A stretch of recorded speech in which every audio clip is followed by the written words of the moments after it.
The middle class is about to go extinct.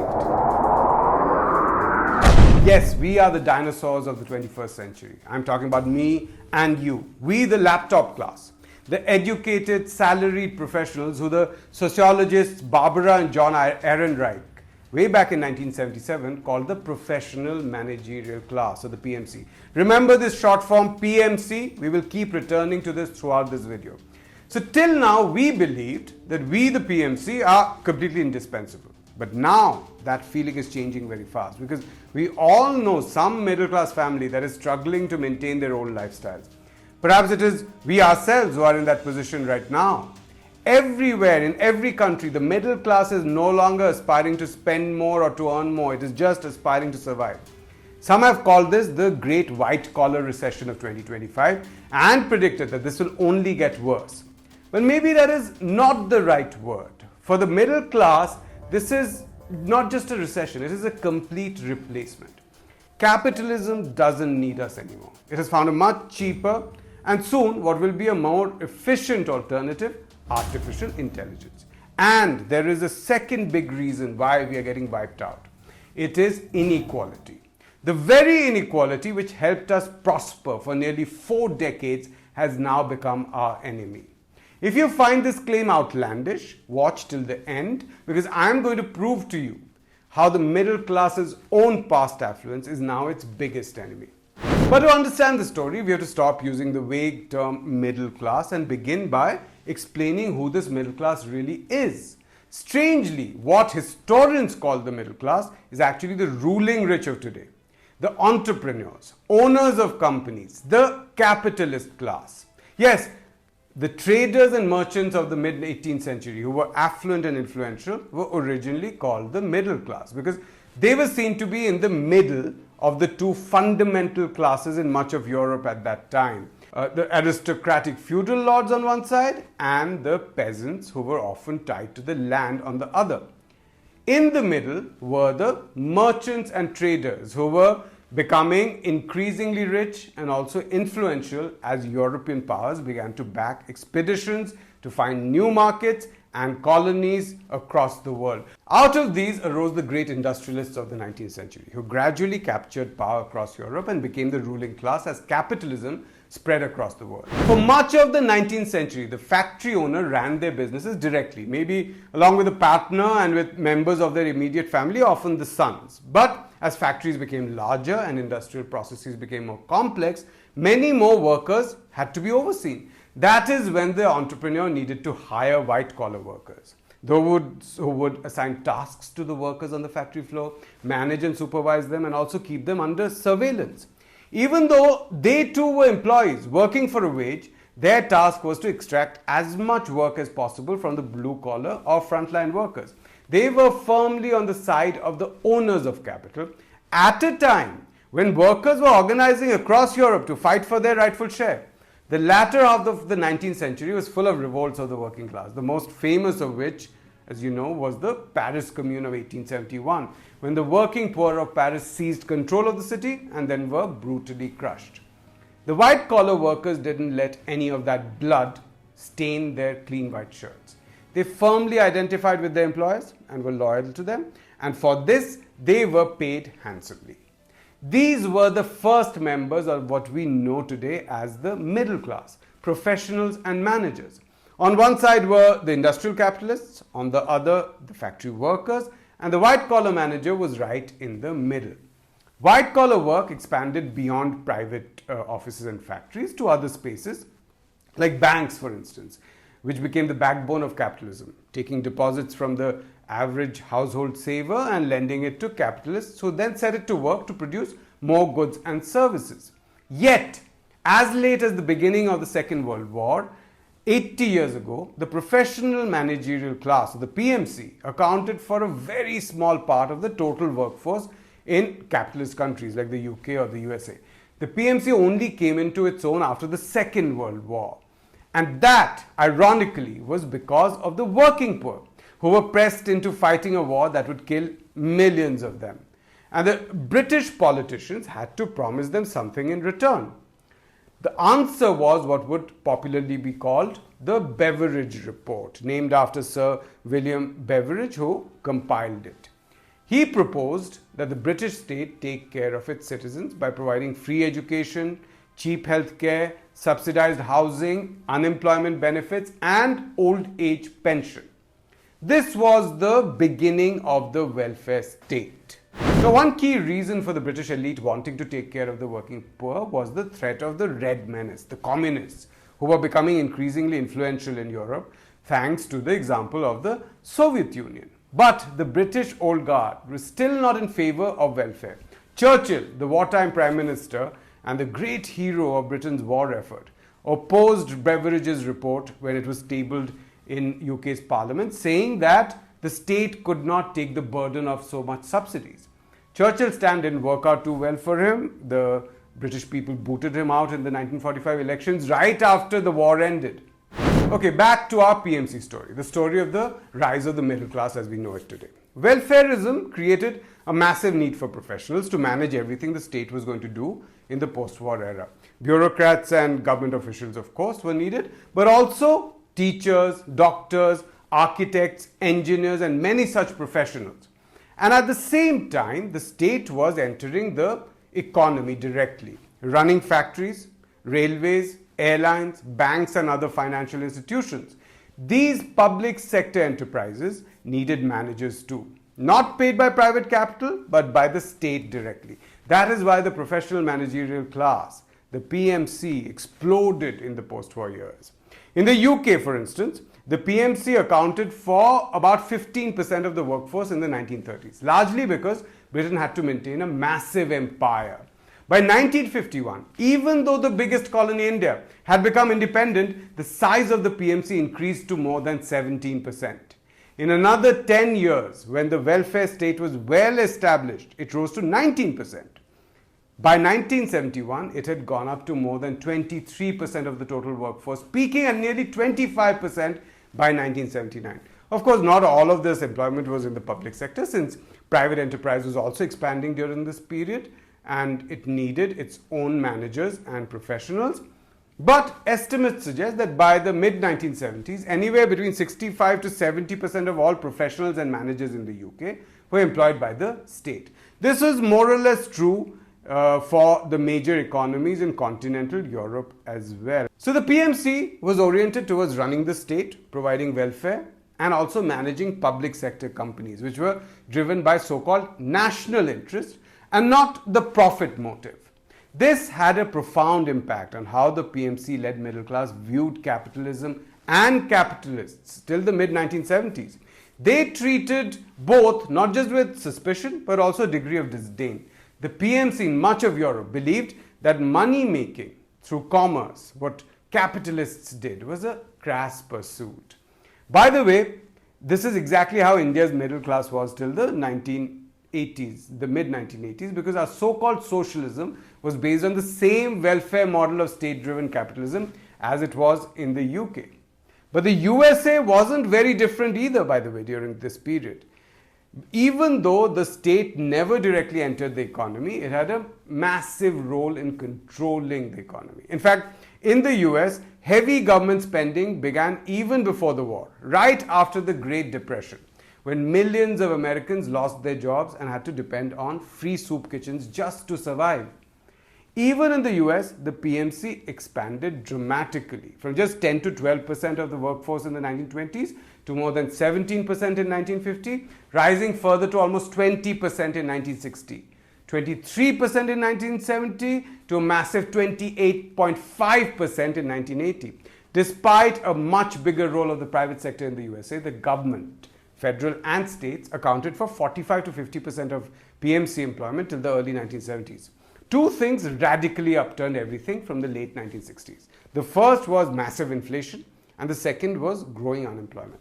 Public opinion began to change significantly on the virtues of welfare and government spending. Intellectuals, especially economists, began to say that the economy needed to be opened up. The animal spirits of entrepreneurship had to be unleashed. The government had to get out of the economy and regulation had to be reduced. This was the great neoliberal turn. And although it would take another decade to take firm root, its impact was already being felt, especially in the USA. From the mid-1970s, the state began to withdraw from playing a major role in the life of its citizens. The process accelerated when Margaret Thatcher came to power in the UK in 1979 and Ronald Reagan became the President of the United States the very next year. The key aspects of the Thatcher-Reagan revolution were privatizing public assets and resources, including utilities like electricity and water supply, and also public services like education, health, and public transport. Deregulating private enterprise, especially banks and financial institutions, which then led to the rise of finance capital across the world and the financialization of all assets. Along with that, neoliberal governments cut back on welfare, put restrictions on labor unions, and made it much easier to hire and fire workers. And finally, they globalized their economies to allow companies to outsource their operations to countries where labor was cheaper. Did this reduce the need for the professional managerial class? Quite to the contrary, it actually increased. Private sector entrepreneurs were suddenly doing what the state had done for 3 decades. The capitalist class needed an entire army of managers and professionals to manage their massively increased role, not just in the economy, but overall, the society itself. This was the beginning of the managerial revolution. The PMC now moved into corporate offices with a sole purpose, maximizing profit for their employees. Managers and professionals now got paid much more than what the government used to pay them. And this was especially true if you made it to the top level of the corporate ladder, into the so-called C-suite of CEO, CFO, CMO, and so on. The biggest gainers were those who worked in finance, the investment bankers, fund managers, and the stockbrokers. I'm tempted here to put in a few clips from movies like Wall Street or The Big Short to make this a little bit more interesting, but can't afford a copyright strike, can I? Anyway, the point is that the professional managerial class, the PMC, which formed the core of the middle class, increasingly began to consider itself to be partners of the entrepreneurs, of the capitalist class.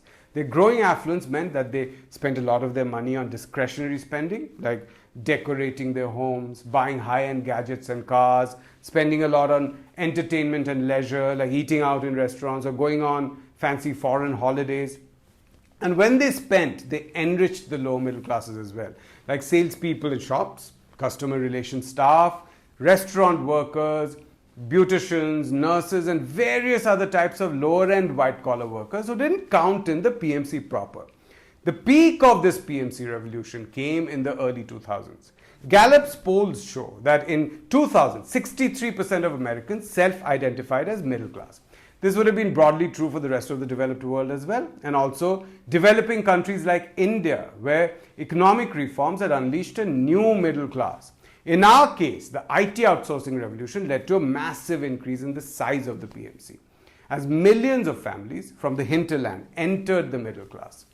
It is common to hear experts say that India has a 200 million strong middle class. That is why the 2000s is the period when glitzy malls with their fashion brands burgeoned across India, and people became increasingly interested in what was called lifestyle content on TV, food, fashion, and fun. This would continue till early 2008, when suddenly everything changed. The markets across the world crashed as big banks collapsed under the weight of risky home loans that had been given to the poor. As the world came under the grip of a recession, the bottom of the PMC fell off and the middle class shrunk sharply. As I said earlier, in 2000, 63% of Americans considered themselves to be middle class. By 2008, that fell to 56% and then collapsed further to 50% by 2012. The collapse of the PMC was delayed in India, mostly because of big salary hikes that the Manmohan Singh government gave to government employees in 2009. But from 2011-12, pay hikes began to slow down and job opportunities shrank. The worst hit since then has been the IT sector, where salaries have remained flat for nearly a decade now, and real income, adjusted for inflation, has actually fallen sharply. The PMC across the world never really recovered from the impact of the global financial crisis of 2008-9. Our living standards have barely improved in the past decade. In most cases, it has actually become worse. In the early 2000s, the PMC invested in a home of their own within a few years of starting on a new job. They were confident that they would be able to pay off the home loans they were taking. This has completely changed in the past few years. The average middle class family can no longer afford to buy a home in any of India's metros. If you're interested, I've done a deep dive into this issue. Do watch my video on it. I will leave a link in the description.